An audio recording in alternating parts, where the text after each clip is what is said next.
பல பணிகள் இந்த பகுதியில நடைபெற்று கொண்டிருக்கிறது. நீங்க கணக்கு பார்க்கணும். போன 10 ஆண்டு காலத்துல இங்க என்னெல்லாம் வேலை செஞ்சாங்க அதிமுகவினர் பார்க்கணும். ஏதாவது ஒரு வேலை செஞ்சாங்கன்னா ஒரு வேலையும் செய்யல.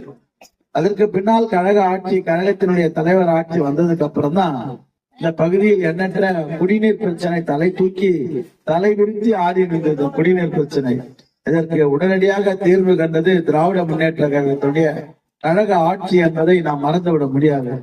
இந்த பகுதியில வீடுகளை எல்லாம் இன்றைக்கு பராமரிக்கின்ற பணியாக இருந்தாலும், இந்த பகுதியில கூடுதலாக பேருந்து வசதிகளை உருவாக்குகின்ற பணியாக இருந்தாலும், சாலையில் அமைக்கின்ற பணிகளாக இருந்தாலும், தங்கு தடையின்றி மின்சாரம் வழங்குகின்ற பணியாக இருந்தாலும், இந்த சாலைகளில் இருக்கின்ற மின்விளக்குகள் போன்ற எண்ணற்ற பணிகளை இன்றைக்கு செய்து முடித்த பெருமைக்குரிய ஆட்சியாக தமிழ்நாட்டினுடைய முதலமைச்சருடைய திராவிட மாடல் ஆட்சி நடைபெற்றுக் கொண்டிருக்கிறது.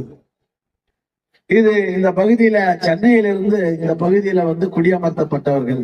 இவர்கள் தினந்தோறும் சென்னைக்கு செல்ல வேண்டியது, சென்னையில வேலை பார்க்கின்ற அந்த பணி சுமையின் காரணமாக பேருந்துகளில் செல்லும் பொழுது இந்த பேருந்துகள் ஓட்ட உடைச்சல் பேருந்துகளை எல்லாம் நீக்கிவிட்டு பெரும்பாக்கத்துக்கு மற்றும் நம்முடைய துணை முதலமைச்சரும் அந்த போக்குவரத்து துறையினுடைய அமைச்சராக இருக்கின்ற சிவசங்கர் அவர்களும், நம்முடைய மக்கள் நல்வாழ்வுத்துறை அமைச்சர் அவர்களும், நம்முடைய பாராளுமன்ற உறுப்பினர்கள்லாம் இங்க புதிய மின்சார பேருந்துகளை துவக்கி வைத்த பெருமைக்குரிய ஆட்சி தான் திராவிட முன்னேற்ற கழகத்தினுடைய ஆட்சி.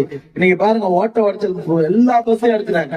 இன்னைக்கு இந்த பெரும்பாக்கத்துல இருந்து எல்லா இடத்துக்கும் இன்றைக்கு பேருந்து வசதியை உருவாக்கி தந்தது தமிழ்நாட்டினுடைய முதலமைச்சருடைய ஆட்சி என்பதை உங்களுக்கு எல்லாம் நினைவுபடுத்தணும். இதை ஞாபகப்படுத்த வேண்டிய காலகட்டத்தில் இன்றைக்கு இருந்து கொண்டிருக்கிறோம். அதனாலதான் இன்றைக்கு இந்த பகுதியில எண்ணற்ற திட்டங்கள் சமுதாய நலக்கூடம் ரெடி பண்ணிக்கிறோம். இந்த பகுதியில இன்னொன்று புதிய ஒரு மக்கள் பயன்படுகின்ற வகையில் பயிற்சி செய்கின்ற வகையில பல பணிகள் நடைபெறுவதற்கு அது ஒரு கம்யூனிட்டி சென்டராகவே ஒன்று உருவாக்கப்பட்டு அந்த பணிகள் நடைபெற்றுக் கொண்டிருக்கிறது. இந்த பகுதியில புதிய மருத்துவமனையை ஒன்று இன்னும் ஒரு சில நாட்களில் இந்த மருத்துவமனையை திறந்து வைக்க துணை முதலமைச்சரோ இல்ல தமிழ்நாட்டினுடைய முதலமைச்சரே கூட இந்த மருத்துவமனையை திறந்து வைப்பதற்கு அதற்கான பணிகள் நடைபெற்றுக் கொண்டிருக்கிறது.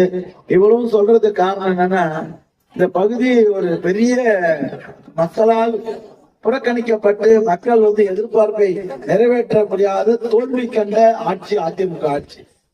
திமுக வந்ததுக்கு அப்புறம் தான் இன்றைக்கு இந்த விடியல் பயணத்தின் மூலமாக அந்த பேருந்துகளை இயக்கும் போது மக்கள் பெரிய மகிழ்ச்சி. இந்த வண்டியை போய் நிறுத்தணும், எவ்வளவு கடினமான ஒரு சூழ்நிலைகள் இந்த பேருந்துகளை செல்வதற்கு